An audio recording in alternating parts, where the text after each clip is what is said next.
दोस्तों, आज की इस वीडियो के माध्यम से हम आपको कुछ ऐसे तरीके बताएंगे जिनसे आप धोखा खाने से खुद को बचा सकते हैं। भावनात्मक रूप से कमजोर आदमी का लोग हमेशा फायदा उठाते रहते हैं। जो भी इंसान नर्म दिल का होता है, यानी कि भावनात्मक रूप से करुणावान होता है, वह अपनी करुणा बस दूसरों की सहायता तो कर देता है, लेकिन बदले में उसे हमेशा धोखा ही मिलता है। तो क्या एक इंसान को भावनात्मक नहीं होना चाहिए? क्या उसे दूसरों पर भरोसा नहीं करना चाहिए? आइए जानते हैं।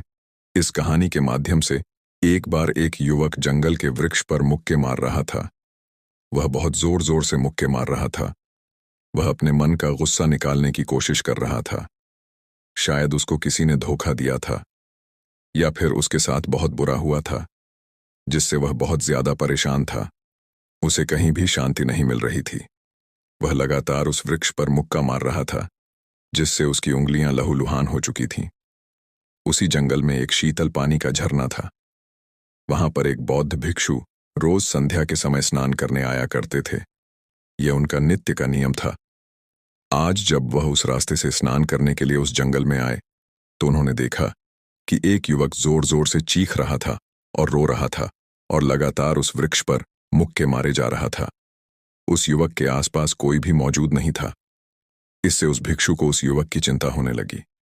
उसने सोचा कि अगर मैं इसे ऐसे ही अनदेखा करके चला जाऊं, तो कहीं यह आत्महत्या ना कर ले। ऐसे विचार आने के बाद भी वह कुछ नहीं बोले। वह लगातार उस युवक की तरफ देखे जा रहा थे। कुछ देर तक तो उस युवक ने उस भिक्षु को नजरअंदाज किया, लेकिन कुछ देर बाद उसे अजीब सा लगने लगा। उसने सोचा, ना तो यह मुझे रोक रहा है और ना ही कुछ कह रहा है। यह तो बस मुझे देखे जा रहा है। इसका क्या मतलब है?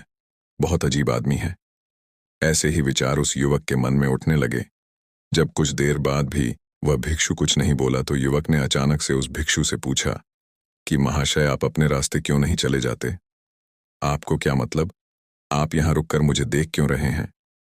भिक्षु ने बहुत शांत स्वर में कहा कि मैं तुम्हें रोक नहीं रहा हूं, तो मुझसे तुम्हें क्या परेशानी है? मेरी तरह ही यह वृक्ष, पौधे और पक्षी, यह सब तुम्हें तो देख ही रहे हैं। जब इनसे तुम्हें कोई परेशानी नहीं है, तो मुझसे क्यों परेशानी है? यह सुनकर और युवक जोर से चीख कर बोला, मुझे सबसे परेशानी है। मैं सबसे नफरत करता हूं। यहां पर सब धोखेबाज, गद्दार लोग रहते हैं। कोई किसी का नहीं होता इस दुनिया में। इस तरह बोलते बोलते वह फूट फूट कर रोने लगा और रोए जा रहा था, और भिक्षु उसे देखे जा रहा था। वह भिक्षु उसे चुप कराने की कोशिश भी नहीं कर रहा था। यह बात तो उस युवक को और ज्यादा अजीब लगी। अब रोना बंद करके उस युवक ने सीधे होकर उस भिक्षु से कहा, आप बहुत अजीब आदमी हैं। आपके सामने कोई इंसान रो रहा और आप उसे चुप भी नहीं करा सकते। आपके मन में बिल्कुल भी संवेदना नहीं है। बहुत अजीब और कठोर हृदय वाले साधु हैं। आपको अपने साधु होने पर खेद होना चाहिए। और ऐसे ही न जाने क्या क्या जली कटी बातें वह युवक उस भिक्षु को सुनाने लगा। कुछ देर बाद जब युवक का गुस्सा निकल चुका, तब भिक्षु ने बहुत ही शांत स्वर में कहा कि आज मैं तुम्हें कंधा दे सकता हूं, तुम्हारे आंसू भी पोंछ सकता हूं, लेकिन इससे तुम्हारी समस्या का समाधान नहीं होगा। कुछ देर के लिए तुम्हारा मन शांत हो जाएगा। उसके बाद फिर वही जिंदगी, वही लोग जो तुम्हें आज कंधा देने के लिए भी तुम्हारे पास नहीं है। फिर से तुम उसी जिंदगी में लौट जाओगे। कोई तुम्हें धोखा देगा, कोई तुम्हारा फायदा उठाए, और तुम अपने मन को ऐसे ही तकलीफ पहुंचाते रहोगे। तो आंसू पोंछने की बजाय तुम्हें मुझसे कुछ ज्ञान की बातें जान लेना चाहिए, जिससे तुम्हें जीवन में कोई भी धोखा ना दे सके, तुम्हारी अच्छाई का कोई भी फायदा ना उठा सके। याद रखना, आंसू पोंछने वाले तो तुम्हें बहुत मिल जाएंगे, लेकिन ध्यान और सही समझ देने वाला कभी कभी कोई इंसान मिलता है। भिक्षु ने उसे बताया कि मैं पास ही के झरने में स्नान करने के लिए जा रहा हूं। बहुत ही शीतल पानी है वहां का। अगर तुम चाहो तो तुम भी मेरे साथ चल सकते हो। यहां पर अकेले परेशान होने से अच्छा है कि तुम झरने के शीतल पानी में स्नान करो, जिससे तुम्हारा दिमाग, मन, मस्तिष्क और तुम्हारा शरीर सब कुछ पवित्र हो जाएगा। यह सुनकर वह युवक उस भिक्षु के पीछे पीछे हो लिया। जंगल के बीचों बीच रास्ता झरने की तरफ जाता था। जंगल में सन्नाटा छाया हुआ था। उनके पैरों तले सूखे पत्तों की चरमरा की आवाज पूरे जंगल में गूंज रही थी। आज पूर्णिमा की रात थी और आसमान में चांद अपनी उजली रोशनी उस जंगल में फेंक रहा था। उस रोशनी में दोनों उस झरने की तरफ चले जा रहे थे। रास्ते में चलते चलते उस युवक ने उस भिक्षु से कहा कि महात्मा, आपकी जिंदगी मस्त है। आपको किसी चीज की कोई परेशानी नहीं है। आपको पता है कि दुनिया में कैसे कैसे लोग रहते हैं, कितने धोखेबाज, कितने मक्कार, और सबसे महत्वपूर्ण बात, अपने लोग ही धोखा देते हैं जिनसे हम प्रेम करते हैं, जिनको हम अपना मानते हैं। जब उन्हीं से धोखा मिलता है तो कैसा महसूस होता है। कभी कभी तो लगता है कि भोले और दयालु लोगों के लिए यह दुनिया नहीं बनी है, यह धोखेबाज के लिए है, मक्कारों के लिए है। वहीं यहां पर फलते फूलते हैं, वहीं आनंद से जीते हैं, और हमारे जैसे लोग जो दूसरों की सहायता करते हैं, दूसरों को अपना मानते हैं, वह हमेशा जीवन भर दुख में रहते हैं। यही जीवन की सत्यता है और यही संसार है जिसमें हमें रोज घुट घुट कर मरना होता है। गुरुदेव, आपने सही किया, ऐसी जिंदगी को त्याग दिया, पीछे रहने दिया। अब बस अपने में मस्त, किसी से कोई परेशानी नहीं है, किसी की कोई चिंता नहीं। मैं भी सोचता हूं कि मैं भी संन्यास ले लूं। यह सुनकर उस भिक्षु ने कहा कि तुम्हें क्या लगता है, सन्यासी जीवन बहुत आसान होता है। भिक्षु ने बहुत शांत स्वर में कहा कि तुम्हें तो 2 वक्त की रोटी तो शांति से मिल जाती है, हमें तो कभी कभी वह भी नसीब नहीं होती। अगर भिक्षा मिल जाती है तो हम खा लेते हैं, वरना हमें तो भूखा ही सोना पड़ता है। यही हमारा सन्यासी जीवन है। हमें हमेशा नीचे सोना रहता है, सिर्फ एक लंगोट में रहना होता है, चाहे कैसा भी मौसम क्यों ना हो। तो ये सब तुम्हें आसान लगता है तो तुम भी सन्यासी बन जाओ। युवक ने कहा कि आप कहते तो ठीक ही है, संघर्ष तो दोनों तरफ है, सांसारिक जीवन में भी और सन्यासी जीवन में भी। वैसे सांसारिक जीवन भी अच्छा है, लेकिन तब तक जब तक घर परिवार में सुख शांति बनी रहे, धोखा ना मिले, हमारे लोग हमारा फायदा ना उठाएं, हमसे झूठ ना बोले, हमें धोखा ना दे, तब तो जीवन जीने का आनंद होता, वरना जीवन नर्क हो जाता है। भिक्षु ने कहा, सन्यास अपने मन से लिया जाता है।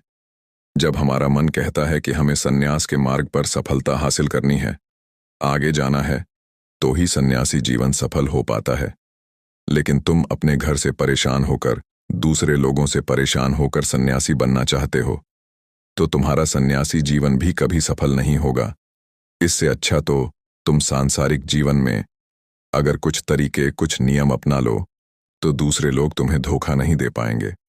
सबसे पहले तो यह समझो कि धोखा उन्हें ही मिलता है जो भावनात्मक रूप से कमजोर होते हैं, जिनका दिल जल्दी पिघल जाता है, जो दूसरों को दुख में नहीं देख पाते। ऐसे लोगों के साथ धोखे होने की संभावना ज्यादा होती है, क्योंकि कोई भी आदमी अपनी परेशानी बताकर, अपने आप को दुख में बताकर तुम्हारा फायदा उठा सकता है। क्या पता वह झूठ बोल रहा हो, वह दुखी होने का अभिनय कर रहा हो, लेकिन आपको तो सच ही लगेगा, और उसके कुछ समय बाद आपको पता चलता है कि आपके साथ धोखा हो गया। उसके बाद आपका मन अंदर से टूट जाता है। इसीलिए सबसे पहली बात ध्यान रखना कि किसी भी व्यक्ति को यह एहसास मत होने दो कि तुम भावनात्मक रूप से कमजोर हो। अंदर से तुम्हारा दिल नरम है। अगर उन्हें यह कमजोरी आपकी पता चल गई, तो वह कोई ना कोई जाल रचकर आपका फायदा उठाने की जरूर कोशिश करेंगे। चाहे आप अंदर से संवेदनशील हों, दूसरों की मदद करने वाले हों, लेकिन किसी को एहसास मत होने दो। ऊपर से कठोर बने रहो। जब लोगों को लगेगा कि इससे कुछ बोलने का फायदा ही नहीं है, यह आदमी कठोर है नहीं, पिघलेगा, तो खुद वह लोग जो झूठे हैं वह आपके पास आएंगे ही नहीं। वह उन्हें चुनेंगे जो उनके आसान शिकार होंगे। दूसरी बात यह है कि हम बहुत जल्दी दूसरों पर विश्वास कर लेते हैं, और हमारी जल्दी विश्वास करने की आदत ही हमें हानि पहुंचाती है। 2 दिन तुम्हें किसी से मिले हुए नहीं होते हैं और तुम एक दूसरे के हो जाते हो, एक दूसरे पर पूरा भरोसा करने लग जाते हो, और यह भरोसा तीसरे दिन टूट भी जाता है, और फिर तुम्हें धोखा मिलता है, और फिर तुम परेशान होते हो। इसीलिए समय दो। किसी भी चीज को, किसी भी रिश्ते को आगे ले जाने के लिए समय की जरूरत होती है। समय के साथ तुम्हें सामने वाले इंसान की अच्छाई और बुराई पता चलती है। तब तुम्हें पूर्ण रूप से पता चलता है कि इंसान वास्तव में कैसा है, अच्छा है या बुरा है, और वह कुछ समय देने के बाद ही होता है। इसीलिए जल्दी किसी पर विश्वास मत करो। तीसरा तरीका समझने के लिए तुम्हें ऐसे लोगों को समझना होगा जो दूसरों की चापलूसी करते रहते हैं। कुछ लोगों की आदत होती है चापलूसी करने की। आपके सामने आपकी तारीफ करेंगे या आपके बारे में अच्छा अच्छा बोलेंगे और आपको लगेगा कि यह इंसान कितने अच्छे हैं, मुझसे कितना प्यार करते हैं। लेकिन वास्तव में उनकी वह चापलूसी एक जाल होती है ताकि वह आपका दिल जीत सके। और उनको चापलूसी करने का मौका तभी मिलता है जब आप दिखावा करते हैं। अगर आप उनकी चापलूसी से प्रभावित ही नहीं होंगे तो कुछ समय बाद वह चापलूसी करना बंद कर देंगे। इसीलिए किसी के सामने दिखावा मत करो, वरना आप तो आकर्षण के केंद्र बन जाते हो। लोगों को लगता है कि शायद इसके पास बहुत ज्यादा धन संपदा है, इसीलिए इतना दिखावा कर रहा है। और इसी वजह से जो लोग आपका फायदा उठाना चाहेंगे वह आपके करीब आने की कोशिश करेंगे, आपसे चापलूसी करने की कोशिश करेंगे। अगला नियम बताते हुए भिक्षु ने झरने की तरफ इशारा किया। वह झरने के पास पहुंच चुके थे। युवक को भी एहसास हो चुका था क्योंकि वहां पर ठंडी ठंडी हवा चल रही थी। झरने की तरफ जाते हुए भिक्षु ने कहा कि सांसारिक जीवन में एक बात समझने की यह होती है कि हम जिसकी सहायता कर रहे हैं, चाहे किसी भी रूप में, धन से, शारीरिक रूप से या जिस भी अवस्था में हम किसी की सहायता कर रहे हैं, तो हमें यह ख्याल रखना चाहिए कि सामने वाला वापस कभी भविष्य में हमारी सहायता करने योग्य है कि नहीं है। अगर किसी को पैसा उधार दे रहे हो तो यह समझो कि उसके पास आय का कोई साधन है कि नहीं है। कल भविष्य में वह तुम्हें वापस कर पाएगा कि नहीं कर पाएगा। अगर वह नहीं करेगा तो तुम्हें तकलीफ होगी, तुम्हें दुख होगा। ऐसे तो इंसान करुणा बस भिखारियों को भीख देता है, लेकिन वह गलत नहीं है, क्योंकि जो भी पैसा आपने सामने वाले को दिया है उससे आपके ऊपर कोई ज्यादा प्रभाव नहीं डालेगा। अगर वह आपको वापस भी नहीं लौटाए तो अगर किसी ऐसे इंसान को पैसा देना है जो कभी वापस नहीं लौटा पाएगा तो उतना ही देना चाहिए जिससे तुम्हारे ऊपर ज्यादा दबाव ना बने। अगर वह वापस भी ना कर सके तो तुम्हें दुख ना पहुंचे। अब तक वह दोनों झरने पर पहुंच चुके थे। दोनों ने अपने वस्त्र उतारकर उस झरने के शीतल पानी में कूद गए। पानी ठंडा था।